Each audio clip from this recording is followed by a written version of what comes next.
Welcome to Raw and Refined, the Gentleman's Hour, where we're going to have conversation with middle-aged black men about what's going on.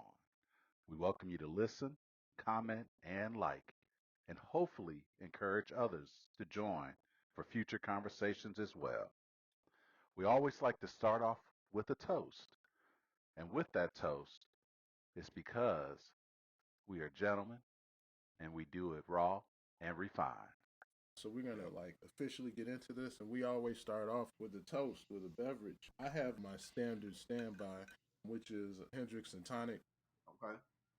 That's all right. That's all right. I'm coming with a holiday quaff, we will say. A good old just strawberry margarita celebrating the Mexican or Hispanic side of the holidays at this time. Feliz Navidad. That's right. Feliz Navidad. There you go. Well, keeping the Mexican theme going, I've got mezcal, and this particular brand is 400 Cornejos, one of the first mezcals that I ever had that turned me on to mezcal. So, and I've got one of the things I love about mezcal that you use the cool little like glass, but it's not really a shot glass. It's really it's got a cross at the bottom, and it actually is what in the Catholic Church they use to put candles in. Mm. But the funny part at the bottom with the cross is when I went to Oaxaca, they said you have to drink it until you see Jesus because the Christ is at the cross is at the bottom. Drink it like Did you ever see him? Hey, after They're a saying, few was he a shots of black that man? Cornejos, I'm curious if you saw Jesus or the devil first. If you got it right, exactly. Right. So for me, gentlemen, I'm in my cut phase right now. So you see there, this is me finishing off my gallon of water for the day. So Oh man, good diet. That's all right. That's good. That's good, Anthony. I like that. Got my That's water. right. Yeah, I got that's to why I get a see. better set of friends. Being Oh, bad see, influences. I'm feeling right, all bad right. now. I I'm not, because I see about to. Anthony at the gym pretty much 3-4 times a week, and I was there earlier today. So I got it in. So I'm gonna get it in. All right. Today was a cardio day. So I did Yeah. 40 minutes on the elliptical, Nice. and then I jumped up on the monkey bars and did leg, foot raises or whatever. Yeah. Bring your feet up to your face type of deal. Uh-huh. And I did a set of those. So I'm good. Yeah. Man, So this holiday season been there rough you on go, my brother. liver, man. Mhm. This is the pound gain time. Mugs be good for the whole year, and then over the holidays, put Right. on 4.5 pounds. You do that for a Right. decade, and you like, damn, how did I gain 40 pounds? And it's like, well, it's each holiday slip, man. Man. No, do it every year. Well, get your eggnog on. So, welcome back to Raw and Refined. Today's episode is for the everyday working person. That's who we look at and holler at all the time as regular brothers on every level of life, right?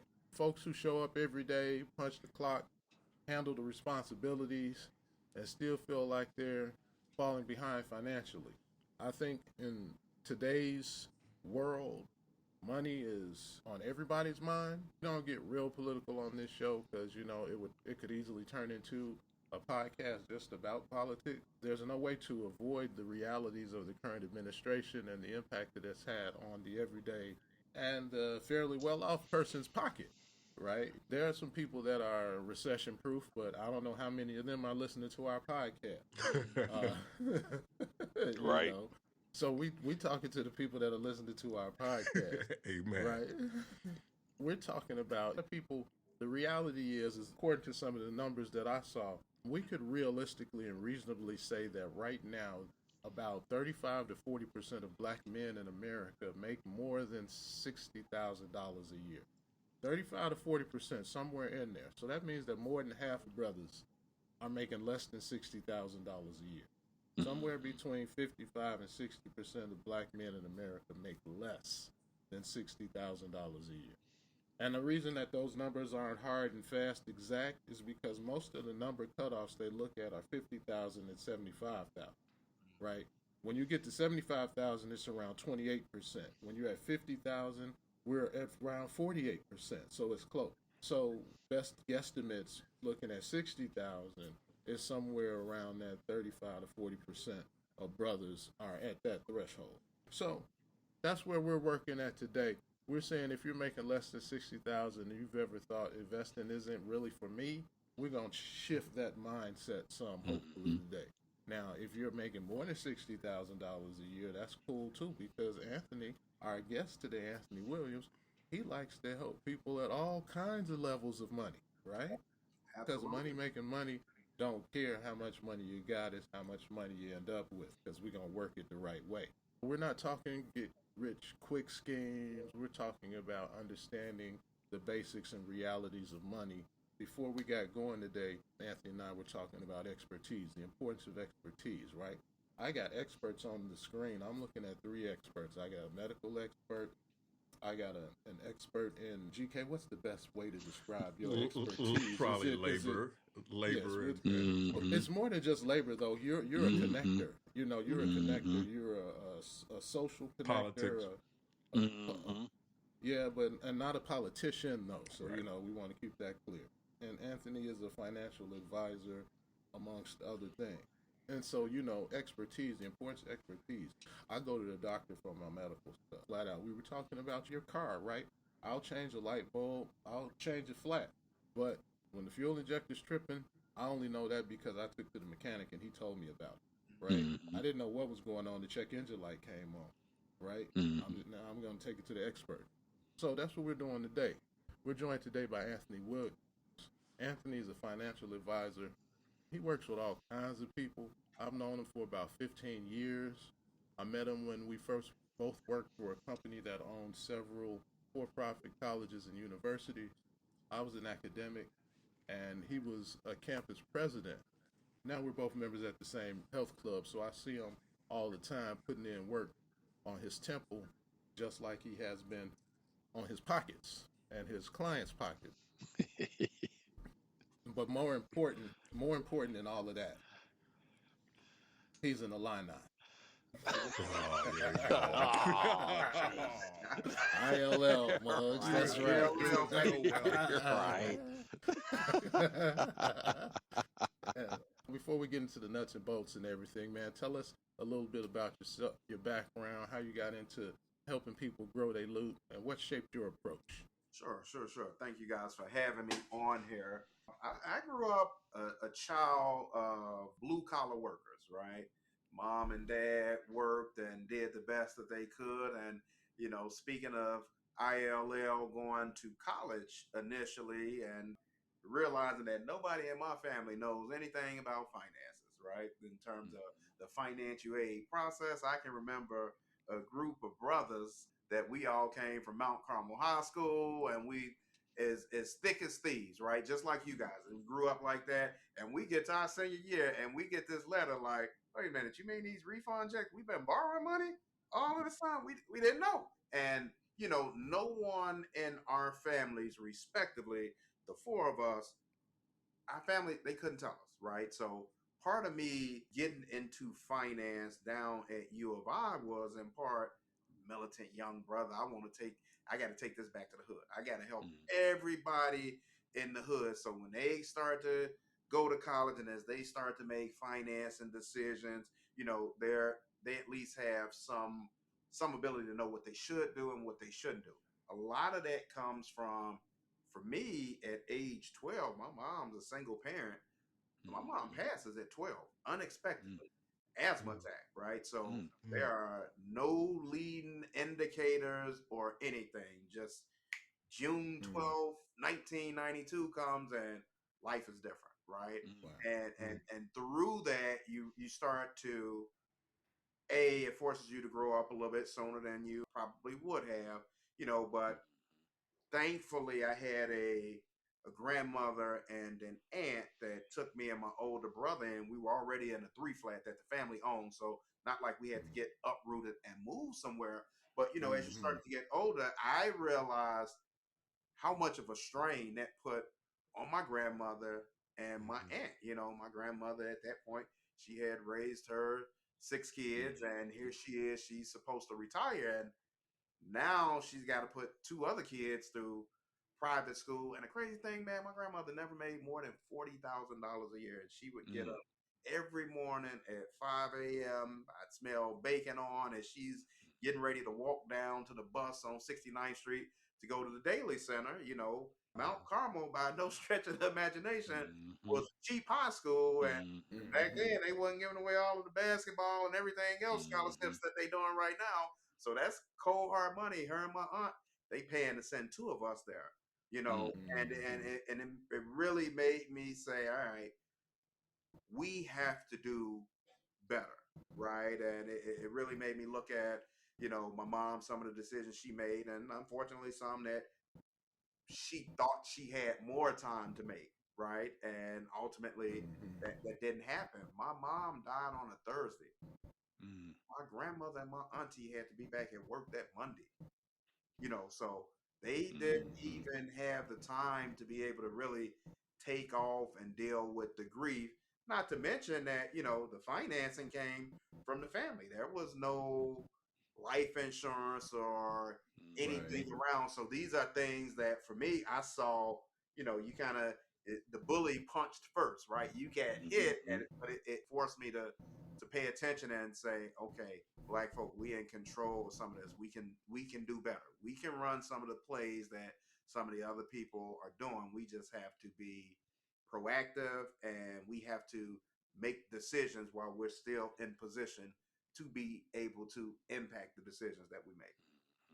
I'm gonna hit you with one of these. So out of left field, were there any early money mistakes you made that still stick with you today? Yes, lending money to family. So Mhm.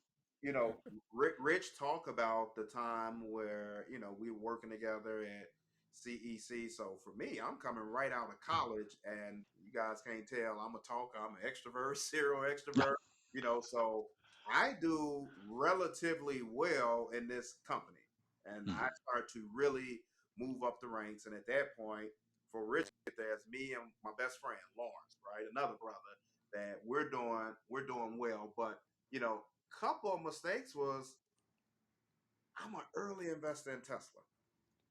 I'm talking Mm. when before as soon as Tesla gets the first plant in Chicago, I'm young, I'm making more money than my aunts, my grandmother, and Mhm. they ever saw. I'm getting a nice bonus check. And I said, you know what? I got $10,000 on the side. Let me go put this in Tesla. I gotta put this in Tesla. Your family sometimes, if you don't have, sometimes we don't know when to say no, or Mhm. there are all type of different circumstances, different situations. So at this point, my oldest brother, God rest his soul, he's still in the streets, back and forth in the streets, and he gets himself in a situation to where he's in jail. And my aunts and my grandmother, they're devastated. They are absolutely devastated. And how it always goes, my youngest aunt come to me like, hey, you got to get him out of jail. This is going to kill mama. This is, she's dying watching him in jail. So I literally have to go cash in every cent of that stock that I own, Mm. go Mm. get him out of jail. Mm. Wow. Wow. Wow.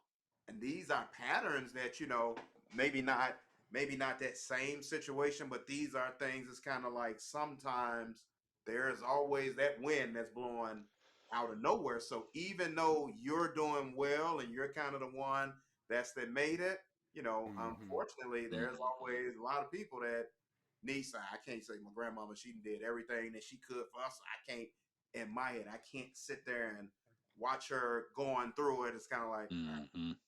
I got to go do this Mhm. just for somebody to turn around and get in trouble again. To where it's kind of like, you know, man, this was a nest egg that the whole family, we would be good off of Mhm. what Mm-hmm. I had. And Mm. when I made that purchase, we would Yeah. be good. But, unfortunately, that was one of the things that smacked you in the face. And another one was just, working young and being ashamed to ask some of the other individuals, what are y'all doing? So again, me and my buddy Mm-hmm. Lawrence, we're the two youngest presidents in the organization. And at that point, it's about 92 different schools. And we got some other buddies that when I tell you they rolling, they rolling. We making good money, but they making real good money. And Mm-hmm. it's just having that shame of asking them, like, what are y'all doing? Mm-hmm. Because we're not doing what y'all doing. And it's kind of like, I'm not saying we spending it all on gym shoes and everything else, Mm-hmm. but we certainly at that age didn't know, like, hey, we should have this money diversified and it should be a little bit here, a little bit here, a little bit here, and let this work for us and so on and so forth. To where with us, you can look out 2-3 years and you really don't have anything to show for it because between what everybody needed and what you've done, that's gone. Right. Mm-hmm. Mm-hmm. Right. Mm-hmm. Life be life, and brother. So Mm-hmm. And you're it's right. Things expensive. come up, and That's you right. know you got to pivot when you can, and being blessed that you can. You know that's the part of that as well. You probably helped them out. Much more than they realize. Through Yeah. all of that as well. And I don't know if they ever at least said thank you, but that's the other part of when talking about giving money in Man, that's times of like a need. Motley Fool. That's like a Motley Fool infographic, though. And Mhm. I'm thinking about from when you first purchased the stock to where it would be in Mm, 2025. How they had those infographics that show the 1,700% increase or something crazy like that. But that Wow. that Yeah. stock was $18 when I first Yeah, purchased yeah, it. that's what I'm saying. Wow. wow. That would have been one of those like 300,000% increases. They had the. Wow. Kind of like, Wow. and just having that shame, right? Yeah. Mm-hmm. Not, and at the same time, not trying to beat my brother up at the time and like, dude, Right. you don't Right. what you just cost us. Yeah. Mm-hmm. Wow. Wow. Well, one of the things that I know, Anthony, that's appreciate that in this conversation. I think Hollis alluded to it a little bit, and it's particularly in this economy, inflation, that this really has been a really challenging time in the economy for a bunch of people, especially for black folks. You slice out black women and sort of the massive cuts in jobs for black women. I imagine that it's something similar for black men. We haven't seen that real data, but my hunch is black women sort of are the sort of leading indicators of real challenges around the economy. But it says to me that thinking about financial literacy, engaging with financial advisors for folks who are sort of going, paycheck to paycheck or month to month. I don't even say paycheck to pay, like who don't really see the utility of a financial advisor given sort of the uncertainty in the economy and so forth. What would you say to sort of an everyday person who might be dealing with the stresses of this economy and the insecurity about it? Working class folks. What's the value in engaging for them with a financial advisor? That's a great question. So one thing that you'll generally hear me refer to is a financial planner as opposed to an advisor, and I'll tell you why. I think advisors are generally your traditional wirehouses and things of that nature that they only want to talk to you about advising on some form of an investment, right? And people will quote to you all the time, like, well, historically, the last 40 years, the S&P 500 has brought back 10%. And if you stop and you pause there for a second, what does that really mean, right? And so for me, how our minds are wired to think that if I had $1 million and I put that into the S&P 500, I would make $100,000 a year, and that's just not the reality. And I think a lot of people having these conversations, they know that, and they know how people think that we could be down 37% one year and then go up. It's all type of ways to make that average average. It doesn't mean that that end number is the same. In addition, you have places that you don't have $250,000. They don't want to work for you. They don't want to work with you.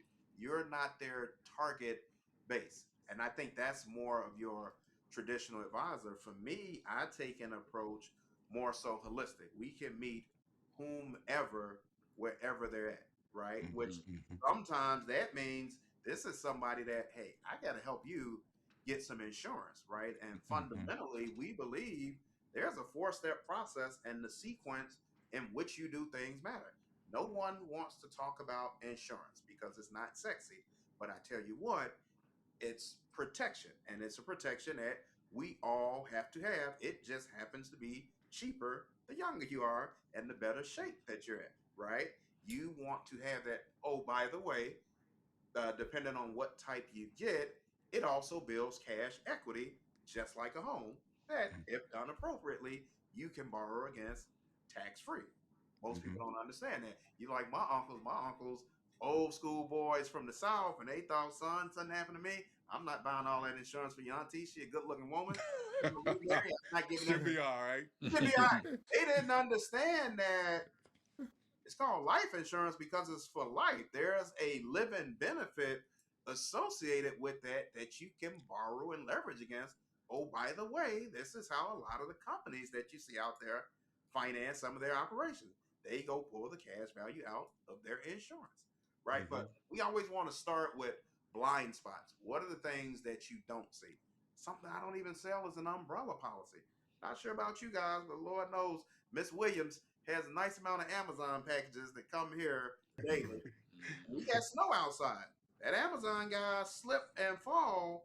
What's picking that up? You can easily go get $1 million of coverage through your auto insure for an umbrella policy. So someone can't come after your personal assets. You got this other thing that kicks into play. But literally, we always want to approach risk protection. Then we want to put people in good habits to become world class savers. A good saver is someone that can generally save 15 to 20% long term. It don't mean you start there today. We want to get you into good habits. And unlike those traditional White House people to where it's transactional and you meet with them once, I'm like a coach, baby. It's like we getting together 3, 4 times a year. We go see where we at. And it's my responsibility to challenge you, push you, make sure we checking stuff off the list, and just be there to be a guide for you. Once we can save, now we can get to the fun stuff. We can get to figuring out what assets we should be buying and so on and so forth. And finally, for black folk, the last step is paying down debt and making sure we're not paying too much in retirement. We sometimes want to pay down our debt first. The sequence in terms of how you do things matter. I want you to build up enough assets that it's spitting back passive income that ultimately it will pay down the debt for you. So if you ask me with people on a constrained income, the first thing I would say, we have to learn how to save. I'm real big on I'm trying to help us build generational wealth, but in order to do that, we have to break some of the generational curses. The first thing that I see from us, and this was my case, my family couldn't tell me what to do and what not to do with money. So as I went to corporate America, one of the things I knew was I need a 401k. I need to start dumping as much in there as I could. What I didn't understand at that time was this is a great bucket of money.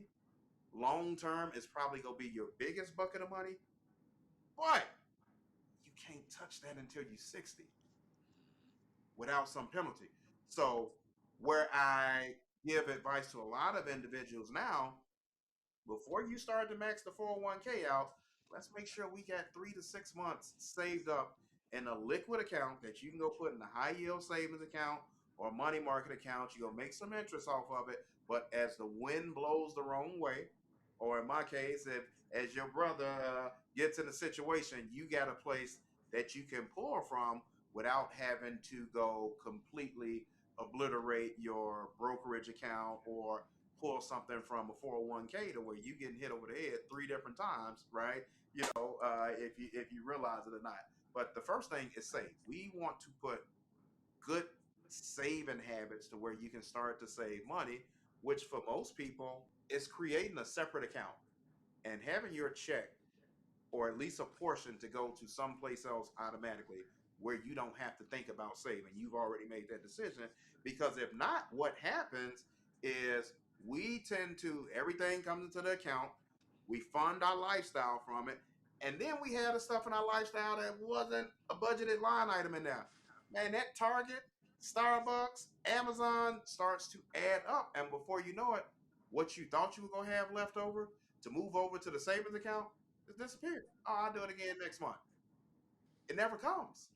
Anthony, you are breaking it down real well, my brother, and I appreciate the basics. But I got to take us back just for a quick moment. So I'm young. I'm trying to figure this thing out.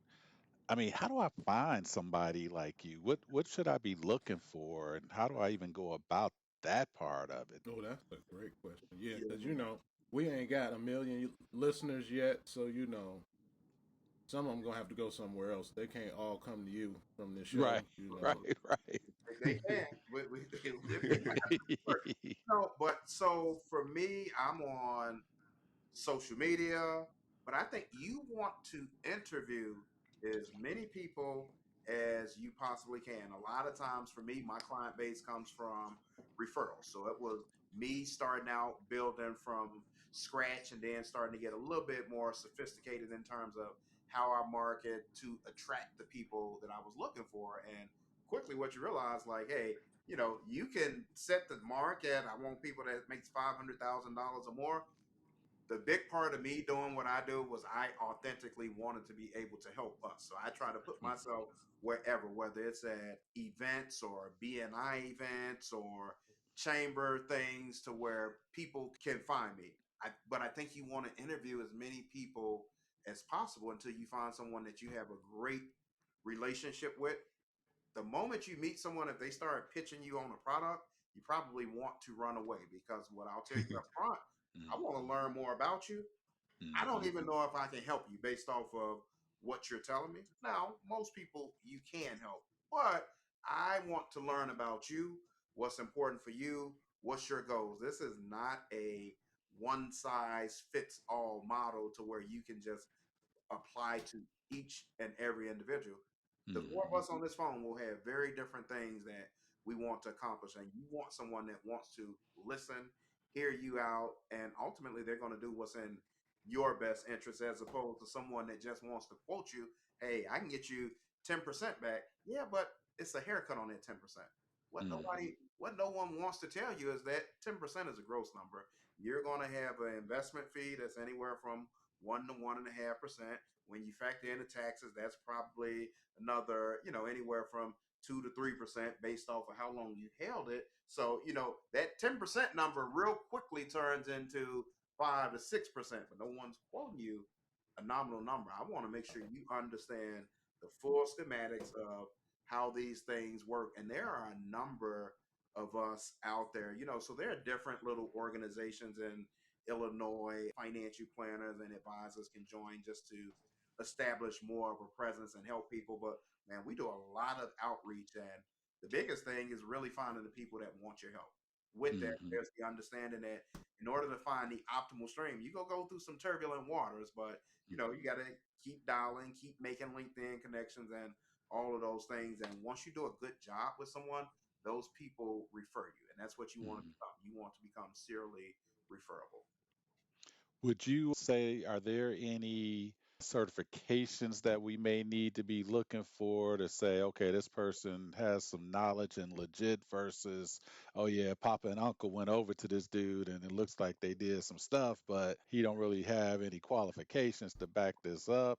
And with that, are there like certain fees that we may need to be at least thinking about as we get engaged with somebody to help us with this finance thing? Man, great question. So, yes, you want someone that's fully licensed. Fully licensed meaning they've got a life and health insurance license, they've got securities essential license, they've got a series 6 or 7, series 63, 65, 66. And those just give you the spectrum to be able to do everything that a client wants, whether it's individual stocks, whether it's ETFs, whether it's mutual fund, so on and so forth. Specifically, I'll tell you a big one out there to really pay attention to. It's called, and you guys have probably heard of it, it's called IUL insurance policy.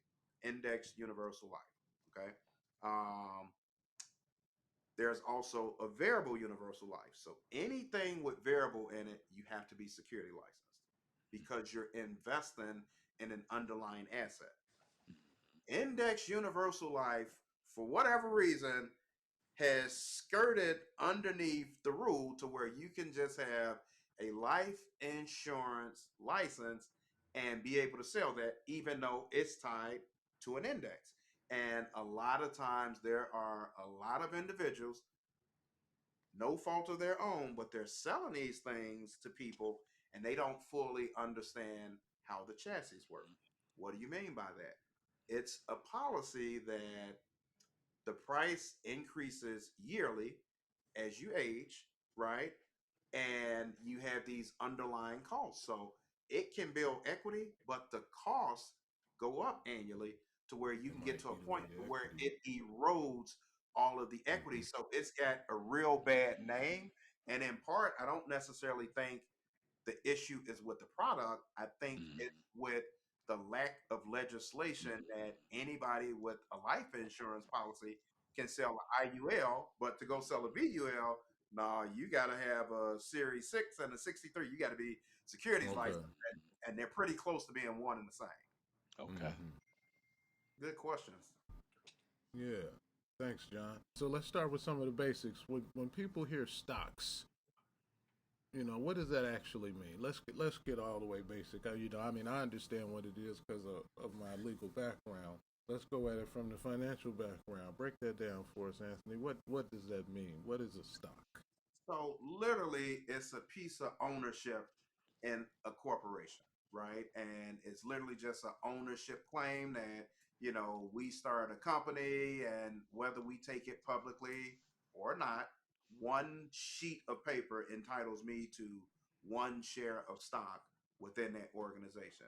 The reason you want stocks is because stocks historically have outpaced inflation, right? So if you look at something like an Apple, when it came to be, it is like 3,000 times in front of where the inflation rate. So stocks are great for what we call capital appreciation. Capital appreciation really just means, hey, as the company performs well, it does well, that stock price is going to go up at a further rate than where inflation moves. So it's the biggest single mover of capital accumulation out of all of the securities out there. Mm. Mm. So now, those of us who still watch the news from time to time, whether or not, I think pretty much anybody working has some connection to the market. Not that we understand what that connection is. Right. Um, Obviously, we know that the market isn't necessarily telling us whether the economy is good. Sometimes people confuse that. Economy could be terrible, market could be doing fantastic, right? But can you talk a little bit about, so when the news says the market is down, right? Or the market is up for that matter, what does that really mean? Sure. So a good way to think about it is if we just had a basket of goods, and if we just said the only thing in this basket of goods was apples and bananas, what's the cost, or more importantly, what's the value of apples and bananas, that combination at any point in time? So primarily in the US, when the market is up or down, we're comparing it to a indices, right? And Mm, primarily that's the S&P 500, which is based off of the 500 biggest companies in the United States, and is looking at what's the valuation of all of those companies, and is that up or is that down? Now, mm, if we got anybody that's in economics, what's truly intriguing is what moves the price up or down is the volume, right? So mm, it's the demand of this basket of goods. If we have more people that want to buy, the prices go up. If we have more people that want to sell, the prices go down. That's what's going to move it. Now you get all type of governmental data leading and lagging, indicators or whatever. yeah, indicators that should be moving it. But then Mm, you get to sometimes to where it's like, hey, the market is up and we can't really explain why the market is up. Right now, you start to look at jobless data. inflation, even though they're telling us inflation is down, but CPI, cost of food. You have a lot of things, and not just this year, probably the last 5 years, that would suggest the market should be down, but the market is at an all-time high right now.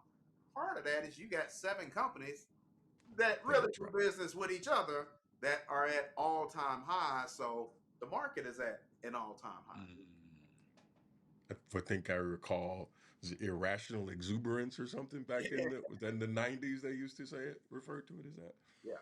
So this AI thing is very intriguing to watch. You go down the rabbit Mm. hole. I'm not sure if any of you guys follow Michael Blurry, the guy from The Big Short that predicted the housing crisis back Mm. in the day and made like a couple of $1 billion because he saw stuff from the stock charts that nobody else could see. Well, he just made a $1 billion bet maybe about a month ago on AI.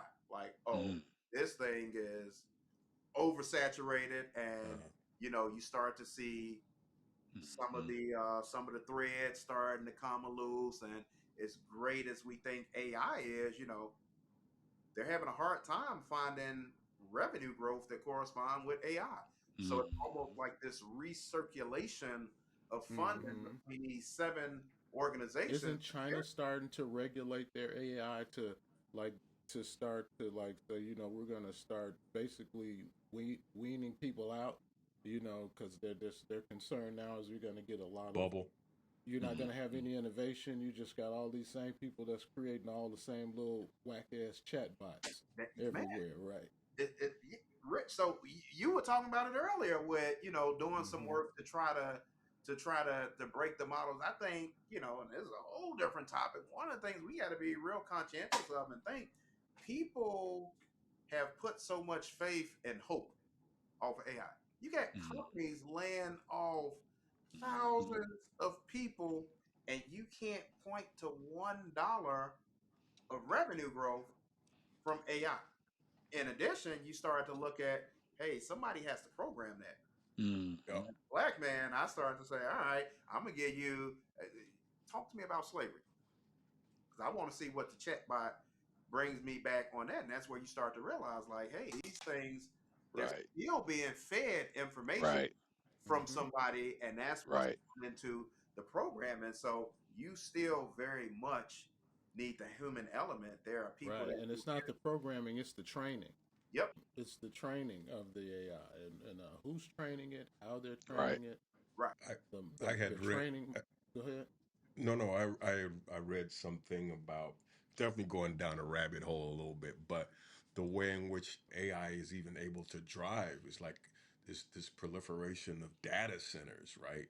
That's Mm-hmm. needed to like sometimes, and there's like this whole industry around data centers that are going to be left dormant because it ain't going to be any use for them because it like and how much water and electricity these data Mm. centers use and Yeah, how we're and not even the thinking about that. proliferation of small nuclear plants that are going to be Yeah. built for all of this kind of stuff.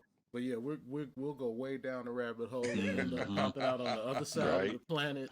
Y'all, You y'all, know, y'all so invite me back to that conversation. Right.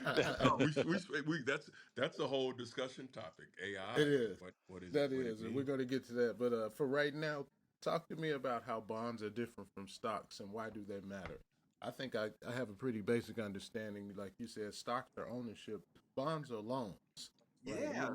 You're lending money to a company, a bond. Mm. With a stock, you're buying a piece of the company, Sure. right? You spot on with that. So a bond is literally a stock is ownership. A bond is a debt obligation. So in essence, Mm.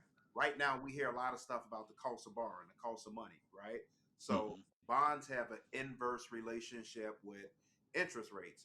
As interest rates go up, cost of bonds tend to go down. It's cheaper to borrow at that point. But with a bond, it says, Rich, if you starting a company and you want to raise capital, you can issue a bond to me, and they're usually so in $1,000 denominations, and there's a coupon rate saying, okay, I'll pay you 5% interest, which bonds pay interest semi-annually, so twice a year. So it may be 5%, which means okay, we go give you $25 twice a year. So it equates to that 5% off of that coupon rate. But with a bond, you have no votership, right? Because it's just a debt. It's an obligation. So when people talk about the United States being in trouble with all of these places because we have so much outstanding bond obligations that are out there to where semi-annually or with treasuries annually we have to make these debt payments back on top of the original amount. But whereas the stock can appreciate in value, you can get a stock at $50 and within a year or two that stock could be at $500. That's never going to be the case with a bond. You go buy a bond at a discount or a premium and you go get your stated interest rate and that's it, right? Once you get to the end of that 10, 20, or 30-year period, they go give you your $1,000 back, and that interest that you get every year, that was just a part of it, right? Which you pay taxes on, by the way. So that being said, Anthony, with bonds, I mean, I think of it as stocks as like and forgive me if this doesn't fit some folks' status quo, but your Mercedes, your BMWs are like the stocks. That's oh yeah, that looks good. I like how that's going and Mhm. everything. And bonds are like your Fords. They just sturdy. They gonna be there and they gonna kind of do and get you a little bit. What would you recommend? If again, I'm just a guy just trying to figure this out a little bit, trying to put some money somewhere, trying to earn a little bit. When should I start maybe thinking about bond investment? Is that early or maybe a little bit later in this path? So, me personally, I would tell you a little bit later. And the reason being, I would step back and I would say, we talk 401ks, right? Hmm. So we say 401ks. Generally, how your 401k works is it's set up in what they call a target date fund. So what Hmm. a target date fund is it attempts to figure out what year you're going to retire, what year you turn 65, and it matches an asset allocation based off of that. When I say asset allocation, it's looking at what percentage should be in equities or stocks, which are more aggressive, and what percentage should be in bonds. So, for instance, a target date fund, it starts with the number 100 and it subtracts your age. So, say for instance, I'm 45. So, 100 minus 45, that fund would say, hey, you should be at 55% equities and you should be 45% in safe or stable money, which is bonds. Me personally, my ideology on that is it's way too conservative and you leave too much on the table. I truly believe that, you probably want to stay high in equities with the understanding that it's volatile, but the more time we have something invested as we stretch it out, it looks like an accordion that's kind of, just or a series of steps going up with the Hmm. understanding there going to be some short term Hmm. pullbacks, but long term, I think you do better in more equities, and what you're always trying to figure out is what year are we retiring in, right? Okay, Hmm. because see now that's why because what I was about to ask that I'm 57, right? So creeping up there a little bit. There, not blessed to be able to retire anytime real soon, but still start thinking about the shifting thing, right? You're saying I should be aggressive, but when should you start to pull back? I know in recent years we've seen some of these situations where, like, well, for one, COVID came in and dropped a big old bag of crap on everybody, Sure.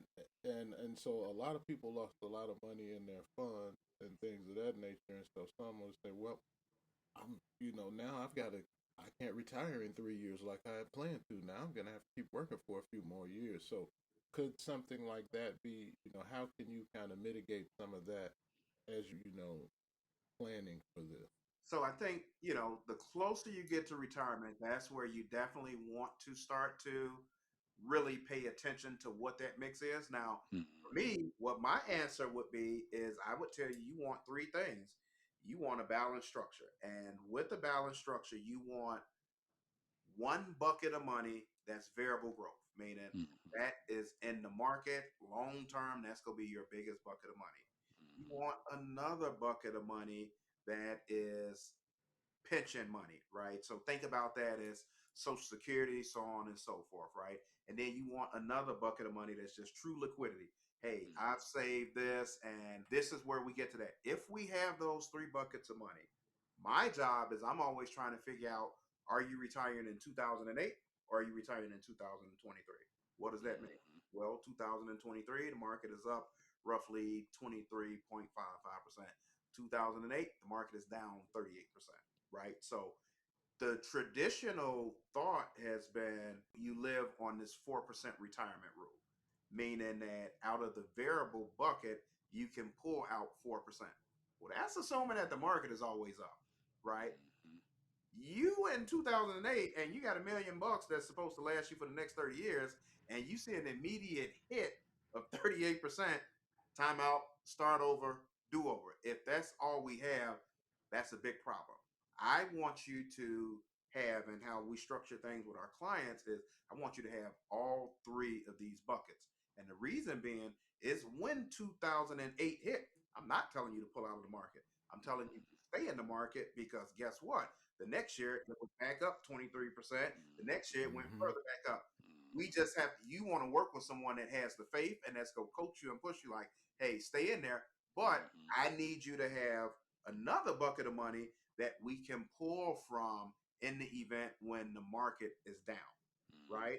And long term, Ernst and Young did a great study that people that have more than just their variable money, that has some true liquidity that they've saved up, which, by the way, you can do a lot of forced savings with a life insurance policy or equity that you have in your home, and so on and so forth, that you can access in the event that it's a down market, allowing that variable account to raise back up. Those people seldomly run out of money that have more than one source. If you only have that one source, you're tied to how the market's gonna move, which on average, we know 2 out of 10 years, the market is gonna go down. That's Yep. just generally what it does. But Rich, to back to your original question, I think, people that have a high sensitivity to the market and how it's going, it makes sense to start to get a little bit more conservative the closer you get to retirement. If you feel as though, if you don't have those other buckets and you know you can't stomach that, we get closer to retirement, we should be pretty close to a 50-50 blend between safe money and money in the market, to where you're not subjected to it. Flip side I see is a lot of people that, right now they're too aggressive to it, to where they're showing these huge retirement shortfalls. And it's kind of like, hey, we can generally easily make this up by going a little bit more aggressive right now. And, as we do that, we take some of it, we put it to the side, and we get a little bit more conservative long term as we need to. But strategies out there for everyone. But if it's only that one bucket of money, we definitely want to start to get conservative, especially if people can't stomach seeing it go down. April, right? April of this year, the market was down at one Yeah. point 13%. Mm-hmm. And these same cats that we at the health club with, man, they corner me, they talk to me. Freaking And out. the worst thing in the world that you can do when you see it drop like that is to go panic sell. A lot of these guys in Mm-hmm. retirement, they went in panic sold. And what happened 2 weeks later? It shot back up 20%, right? Regardless of what people think, a lot of people made a lot of money since Liberation Day. Mm-hmm. You know what I mean? Yep. So Yeah. you wanna be able to have a wherewithal and have the confidence of somebody telling you, hey, this happens, this is going to come back up. But if you sell at the bottom, you can never recoup that loss. Mm-hmm. That's Right. gone at that point. So timing is of the utmost important, unfortunately. And that's where expertise comes in, because you need to deal with the nerves, with the emotions, with the panic that the average person, and Mhm. because one of the things we've seen in the last few years, right, is with all of the different ways, and we haven't even talked crypto or anything like that. But in the last several years, we finally reached a point where the average person can invest. Right. I remember when incremental investing really didn't happen, when you had to have be able to buy 100 shares to get Hmm. some stock. Right now, you can buy 10% of a share, you know, from 10 different places. So you got a lot more people who are jumping in, who don't necessarily understand the things that you're talking about the way that clearly you understand them. And I, There's a lot of, new risk. Yeah. one of Go the ahead, one Greg. of the one of the themes I'm sort of already hearing throughout a lot of that, what you're saying, Anthony, has to do with like patience, Mhm. long term thinking, and and having a strategy, which of course was something that we all sort of struggle with because we Americans, we Mhm. want instant gratification, Sure. Mhm. and there's nothing more gratifying than gold. And so one of the Mhm. things I would love to hear you talk about from a financial perspective is gold, and it's as expensive as it's ever been, but is it particularly valuable? And like as an investor, how would you even think about gold? So disclaimer, me individually, I am all in on gold and silver. This is not tied to any empirical training or anything like that. I'm Mhm. just a huge advocate. Every time Costco send out and say that they got some of them bars in there, I am all over it. Same thing with silver. I think silver is sometimes we look at the big thing that's moving, and usually the real opportunity is the thing that kind of that little stepside, that stepchild that's sitting right there that's kind of like, this is moving a little bit too. And, people aren't, but for me, it's more so it's a precious commodity, and I think through whatever happens with currency, gold is always something that you can melt down and you can trade regardless of who's the dominant entity or country that's in power. So I'm always an advocate of we can never have too much gold or precious metal, and that's just my perspective tied to nothing. But again, every time Costco run one of them promotions and they got them gold bars in there, I'm trying to load the truck up and get as many of them as I can to put in the safe deposit box because that's not going anywhere. Hmm. That's not. That's And kind of like I've always said with respect to real estate. The reality is the earth every day has more people, and we haven't yet really developed a way to build more land. Right? Real yeah, estate is forever more precious. Technologically, yeah, we are starting to build islands and little things and cute little stuff like that. But until we really reach the point where we can move big chunks of people to another planet, space is always going to be ever more scarce. And so there are certain things, like you said, this is gold. It's a precious commodity, and we already know that people like stuff that's precious, right? There's a very small percentage of this Earth population that truly lives communally and that truly, everybody else wants their stuff for themselves, which makes prices go up. yeah, Let's jump on down to some first time investing on a limited income.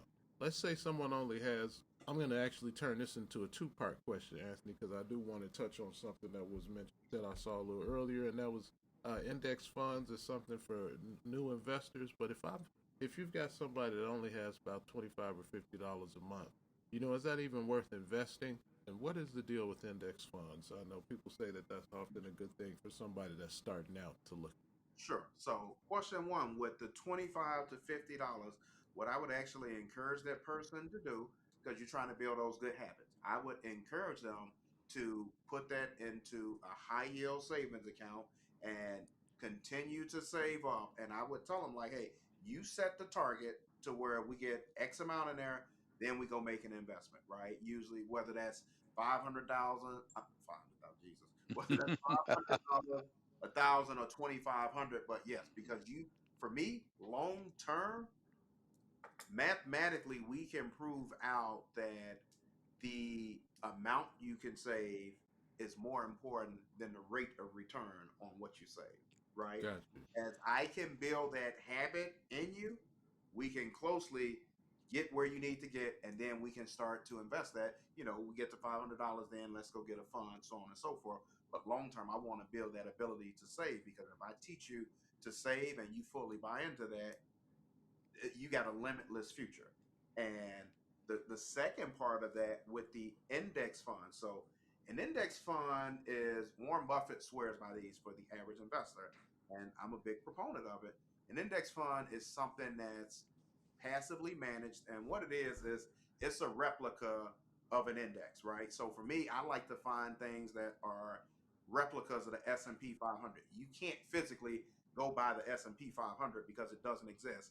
However, Vanguard and BlackRock and these big companies, they'll go and they'll attempt to replicate these funds. And with the passive fund, generally it's a lower expense ratio and it's more tied to the number return that you see in the market for more so, as opposed to someone that comes to you and says, "Hey, John, I can beat the market, and I'm going to charge you blah blah blah blah blah." There are some people that can, right? But on average, the S&P 500, you're not stuck watching the stock market every day. And the reason you're not stuck is because it's a replica of the 500 biggest companies. As something underperforms, they kick it out and they add something else new in there that's performing where it should be, right? So it's a passive strategy, whereas an active strategy would think of a day trader. Man, I got to go sell it. Well, then that's all about timing, right? You got Mm-hmm. to know what the right time. Just because it's going up, don't mean it's the time to buy. You may have Mm-hmm. missed the entry point, right? So the Mm-hmm. passive investment is a great way. My actual strategy that I used for myself coming up was I bought as much as I could in these passively managed funds, right? Just to accumulate money. And they were tracking the market more often than not. So it was a good way to start to really get exposed to investing. And then as you get a little bit better, you start to step out and get into a little bit more complex strategies. But something where you starting out, I think it's a great way, once you start to you got a little bit of money you saved up that you can invest. Go find you an index fund and track that and see how you perform. Now, Anthony, I don't know if I'm just a little slow, a little ignorant, a little old, or whatever, but we talking index fund. Is that similar to what I used to think of as mutual funds, or are those two different concepts there? So an index fund, more often than not, I'm the sorry. He did ask that question like he was 73, didn't he? Right. I'm like, what? Didn't you expect him to start like Yeah, I'm chewing like, on some what? chaw or What? something? so, so index funds, more mutual fund, index fund more often than not is within the mutual fund family. Okay. So that's usually Okay. what you're buying into. Mutual funds do tend to have someone that's actively managing the account, which means that hey, so your 401ks, you guys look at what's investing in your 401ks. Mhm. If you do, if you don't, you'll see something in there that's usually says iShares. iShares are usually the index account. You might see something like the Russell 2000 or Vanguard, Mm-hmm. blah blah blah. iShares, that's a replica of either the S&P or the Dow Jones, based off of whichever you track it. But yes, it's within the mutual fund family. And Okay. again, they got someone in there, if something underperforms, they kicking it out and bringing it back in there. So the thing with the index fund is nothing for you to do. It's called a passive strategy, right? Mhm. Because you don't have to go in there and watch and figure out what's doing well, what's not doing well. It's taking an average of all of this stuff, and that's how Mhm. you figure out how well you're performing. Now with that, again, I got a little money here. I'm like, all right, I think I'm ready to jump in this thing, but whoo, Anthony, how you gonna help me out with, man, I don't want to lose this money though either. So how you gonna help me through that? Yeah, I think there's always so one of the first things you want to do whenever you start to talk about investing, you do an investor profile on the individual, right? So for us, we have this thing. I'm a fiduciary, which means that I, by obligation and law, I have to do what's in the best interest of you, not what's in the best interest of me. So we do a risk profile and questionnaire, and based off of that, that gives us a recommended portfolio. So from there, I'm just showing you several things that fit into there. Now, anyone that tells you like, "Hey, we guaranteeing you that this won't go down or this won't go up," you run away from them as fast as you can and make sure there ain't no horns you see on top of their head and everything else, because that's not accurate. But Right. here's the thing: one of the ways I'm compensated, anything that I'm managing, is generally a 1% fee that's standard in the sector. And for you, that's a good thing. The reason it's a good thing is obviously I want that 1% to grow. Mm-hmm. You want that 1% to grow, because as that 1% grows for me, that means that that component of yours that I have under management Mm-hmm. is also growing. So as you Mm-hmm. do better, I do better. But with that, based off your risk profile, we hedge. We figure out what makes the most sense. A lot of times, I'm a advocate of a blended portfolio. So Mm-hmm. think of a pizza. Think of a large pizza, right? And it's figuring out what asset classes should we have in there, right? To Mm-hmm. counterbalance each other. One may be large cap, big stocks. You might have some international markets in there. You may have, some private equity in there or whatnot. But the whole concept from that is to kind of balance everything out to where we can get a predictable return based off of your risk profile. Excellent, my friend. Excellent. That sounds like a good Italian fiesta right there for me. Man, it's the same size pizza. It's just figuring out who getting the bigger slice and from That's where. right. That's right. That's right. Excellent.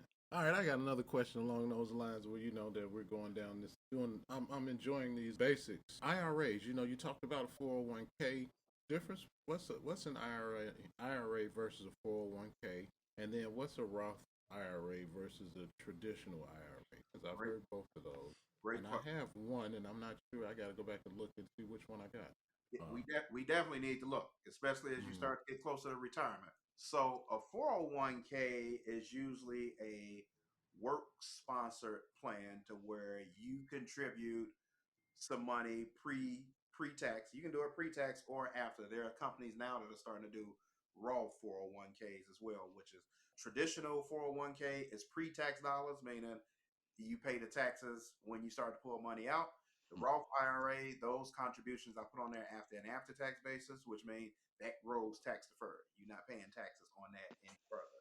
But with a 401k, you're capped at putting 23.5 in there. So these really became prevalent once companies in the United States moved away from these guaranteed pensions. It was the United States way of helping people to fund their savings. An IRA, on by contrast, is an individual retirement account. So you can put money in there. Now, one of the things with the 401k and the IRA, and I'll get back to the difference in a second, both of those you have to have earnings.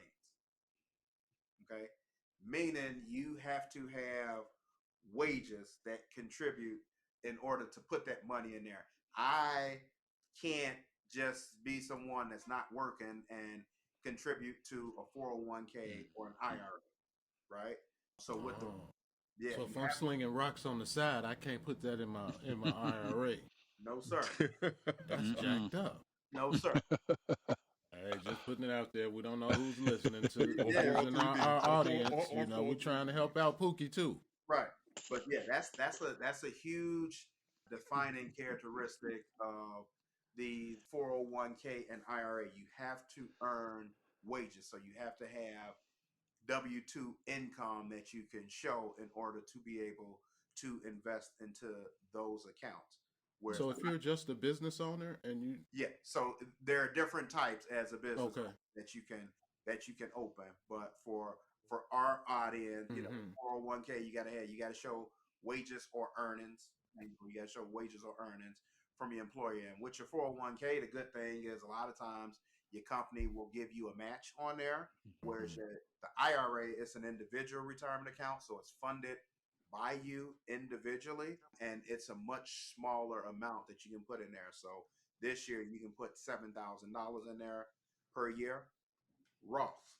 So if you can afford to put into the Roth account, I'm a huge advocate contribute to Roth, because Roth you're contributing on an after tax basis, which means that's going to grow tax deferred. You're not paying taxes on anything that you put in there, and it gives you more flexibility in terms of withdrawing and everything else. Now, I'm still a huge advocate.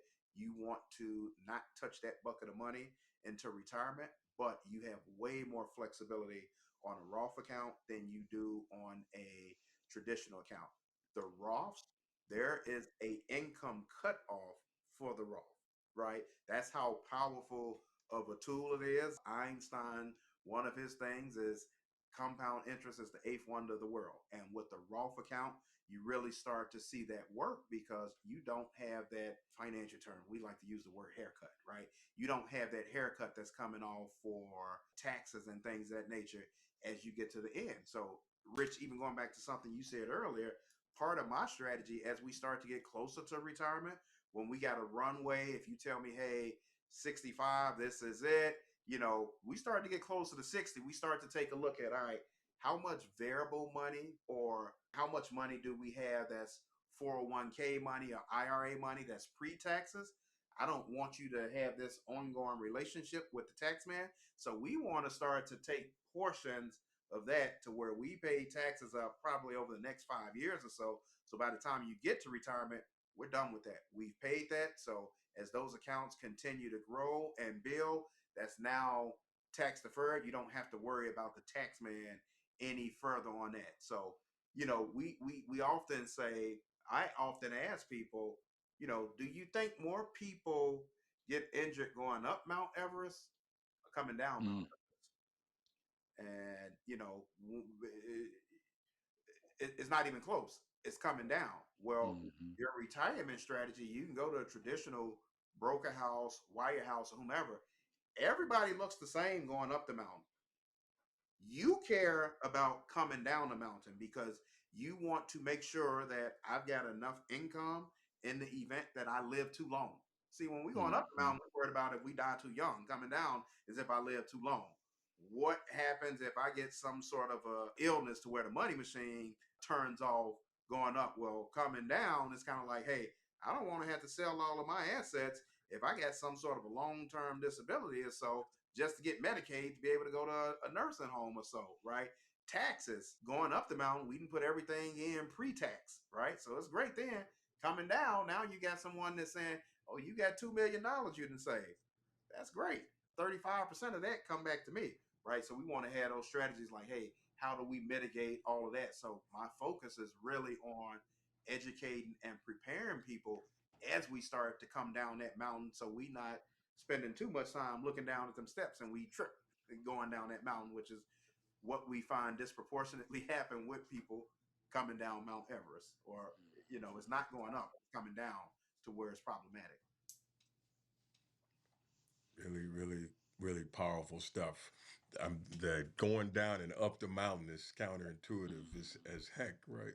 But Yeah, I'm seeing the imagery. As soon as you said it, I'm like, yeah, mhm. most people get jacked up coming down the mountain. man, it's coming down Because because by the way, going up, you stop before it gets too heavy, yep, right? coming down. It's like, ooh, wait a minute, didn't see that, didn't know that. Wait, where did that come from? Right? Yeah. Less time to make adjustments coming down than going up. Right. Everything's speeding up. Whoa, whoa, it's coming so fast. There you go. Right? Yeah. Gravity's at full work coming down. Yeah. Wow. It's a powerful You, metaphor. you should see the picture, and people see the picture, and they like, ooh, Mhm. okay, Exactly. didn't think about that. Like, yeah, So let's shift a little bit to talk about budgeting. Budgeting, debt, and retirement. So budgeting, I'll speak for myself and I will admit this and say that budgeting often feels like punishment instead of empowerment. How should people rethink budgeting? I would figure out what you can save.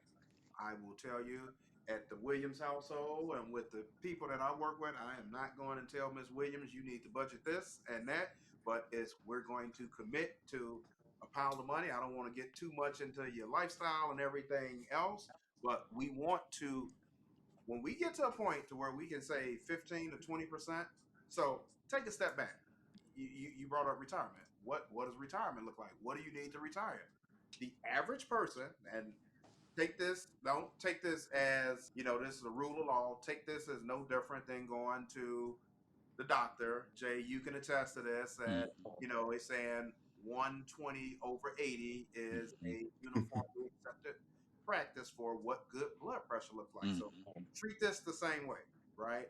The average person generally wants to live off of 80% of their 5 highest earning years in retirement, meaning they don't want their lifestyle to deviate too far away from where it was. And keep in mind, them last 5 years are typically the highest earning years, right? How do we get there? So it's almost reverse engineering mathematically. How do we get there? Well, the way you get there is optimally you want to be able to save 15 to 20% of your income that we can put in play into assets that are going to generate more passive income to where it affords you the ability to completely walk away from work. That's generally the formula of what you need in order to be able to retire. To get there, you got to be a world class saver. That's why the question that you asked with that person that only had $25 to $50, that's such a great question because in our head we generally want to make things to where we, unfortunately, I'm not as smart as John. John's a MD. That's just the reality of it. And in this game, you don't have to be, right? You want to have good habits. So that kid that can save that $25 to $50 up front, that I can easily grow that 1 to 2% a year. By the time they 5 years into it, if you start to think about it, that's a big number that they're able to save that doesn't feel like anything. People get annual raises, right? And my thought process was, man, you get a 4% annual raise, start to split the difference. Here's the reality. People generally get a 4% raise. How much do you think their spending goes up? That's absolutely true. 4%. Double. Now, here's the Right. reality. Over a 30-year time frame, if your salary goes up 4%, I'm intelligent enough to know you're going to spend some of that. If I can constrain you at just allowing your spending to go up 3% as opposed to that full 4%, over a 30-year time frame, what we're able to do with what you're able to save becomes baffling. Something else we don't think about. We like to think sometimes of ourselves as just an asset that my negotiated salary is $200,000 a year. So I think of myself as a $200,000 asset. It's not how the marketplace sees you. The marketplace looks at you, and we have to look at ourselves a lot like commercial real estate. Okay, commercial real estate, an appraiser would look at us as a asset that spits out $200,000 a year over the next 20 years. That's compounding at somewhere between 3 and 4%. So the marketplace would see us as about a $4 million asset. Doesn't mean they would give us a loan for $4 million. They would figure out what's the net present value, meaning what's that worth in today's dollar. Oh, well, that's maybe worth $1.8 million. We have to start to think about ourselves like that because long term, if we never get another large raise or promotion and we just stick to that 3 to 4% growth, those numbers become astronomically larger than where we're at. So my goal is always, how do I protect that from you in the event that the money machine stops today? Stops. Yeah, like let me put a strategy in place to make sure that this is going to come through your balance sheet regardless. So saving, again, just in that illustration, the ability to constrain that saving at 3% instead of 4%, that will trump rate of return. So the question becomes, imagine if I could get you to save to only spend that 3%, and then I could show you a net return, not a gross return, a net return of 5%. Now that number gets really, really, really bigger. So you always want to have protection first. Once protection is taken care of, you ain't got to touch it no more. Optimal saving, and that's what puts us in line for retirement. Hell, at that point, we might be able to have conversations of, man, you can retire a little bit earlier if you want to. So here's this sounds like another podcast, and that is bringing the our sons back, our young people back, to hear what you just said. Because I'm like, Right. damn it, why didn't I Get know them this kicked 30 off. years ago? Right. Yeah. Right. Yeah. Well, I fall into a $25. different category, man. I fall into the I kind of knew, but I did a whole bunch of stupid stuff along the way, and so I didn't really take full advantage.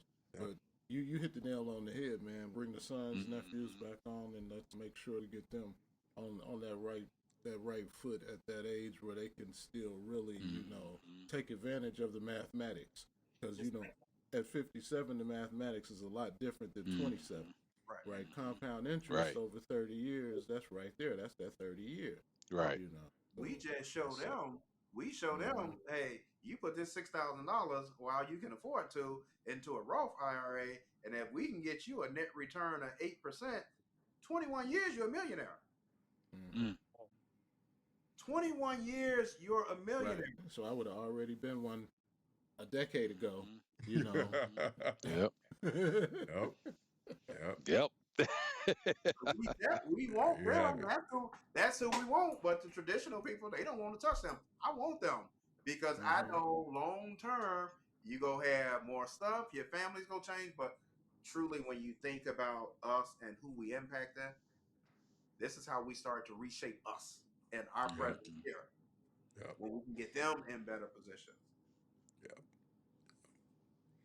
So if I could just ask this one question, I know we're getting toward the end here, because I think a lot about the moment that we're in, given the struggles around the economy, concerns around employment, and I think you know this better than I do, the way that debt is playing out in the country, and like gas bills are high and electricity's high. So people have very little, or they will say that they have very little sort of money to spend on investing, or they have nothing to save, right?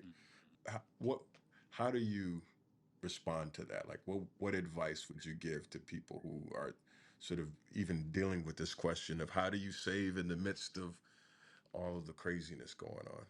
So what I would do, I challenge them and I give them a budget worksheet. And usually, when you give people a budget worksheet, people are conscientious of what their top line expenses are. It's those small idiosyncrasies that they don't realize.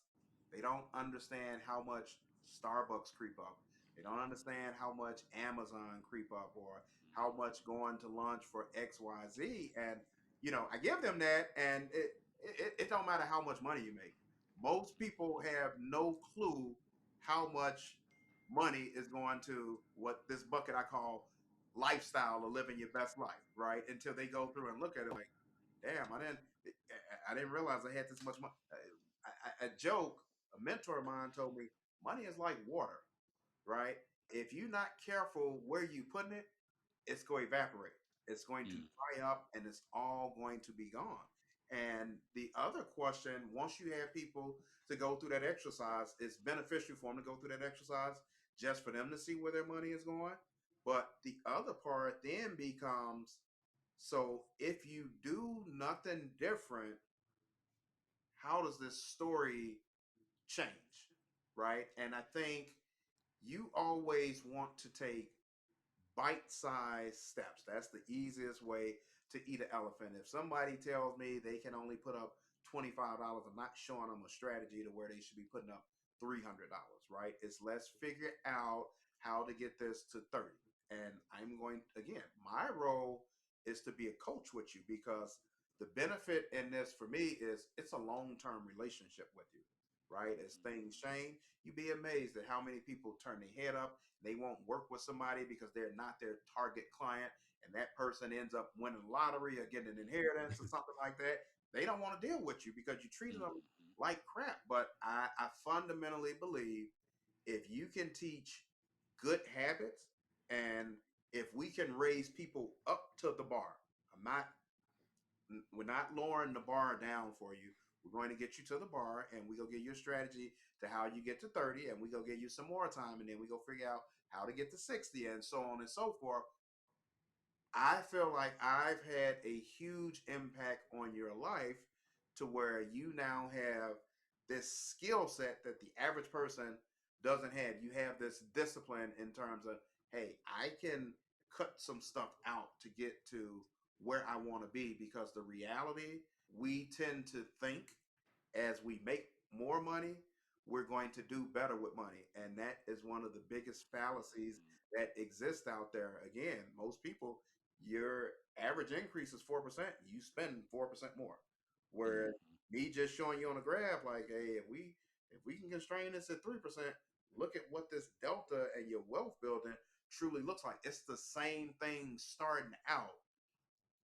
With those people, it tends to be a little bit easier with someone that's not making a lot of money as opposed to someone that is making a lot of money, because the ones that's making a lot of money and not saving a lot, generally you got every excuse in the world, whereas someone else, they almost feel as my back is getting, what do I have to lose? And when you can show them, like, we can get to a point real quick to where life looks dramatically different. So I think there's always a way, but it starts with, let's take a look at your budget. You do your budget, and then let's get together and let's figure out where our areas of opportunity are at within this budget. And again, most people will find there are some discretionary things in there that, because everything's going to that main checking account, you're not even conscientious of how prevalent that spending is in those respective buckets. And before you know it, you might have 7 to 8% spend in this bucket, and you saying I can't save anything. It's right there, Mm. Starbucks. They getting it. Right, right. Thank you for Man, that, building bro. wealth is like trying to maintain health. It's a pathway that if you don't understand it, it's going to be very hard for you to get to the point where you're going to feel good about it. And I think Anthony has been dropping some golden Some nuggets. gems, some gold I'm bars. golden with the gold right now, right? At this time, and I don't know how the fellas feel, but this may be a good point for us to come to a close, but saying, hey, we need to leave this open for the second part of this, Yeah. because I think we still have even more questions that I think we have, and I think that our listeners may have as well. We haven't even jumped into like estate planning and what that looks like, and I Mhm. love the idea about bringing our sons and nephews back and letting them hear about this to try to figure out their thought process on this and how we can help educate them, because that's the kind of change we've got to do, as a people. We got to Mhm. understand this thing a little bit better. We need to know, what trust means, and versus, oh, we just got a will. Well, that's not quite what that should look like. So we need to talk about that. You know what I'm Yeah. saying? But how many of us really Hmm. understand that to talk about that as well? So I'm gonna just say that, Rich. Anthony, we really appreciate your time today, brother. This has been Yes, this has sir. been incredible. We've touched on a lot of things. We've also left space for the reality that there's a lot more for us to talk about. We know we're already going to be planning to ask you back. All our listeners out there who've had the pleasure of listening to this brother educate us today, hit us with your questions. What ideas, what thoughts did this conversation spark for you? What else would you like for Anthony to cover? Just hit us up, let us Mm. know. We'll make sure to include that when we come back around. For everybody here at Ron Refine and for Anthony Williams, thank you, brother. Appreciate you so much. Thank you, Everybody, man. take care. Have a Yes, great sir. rest of Thank your you, day. Anthony. Appreciate you, brothers, and I'm coming back whenever, man. I had a good time. I feel like I'm just, this time then flew by. Like I'm just sitting here talking with the brothers, just having a regular conversation. There That's you it go. right That's the there. goal. That's the goal.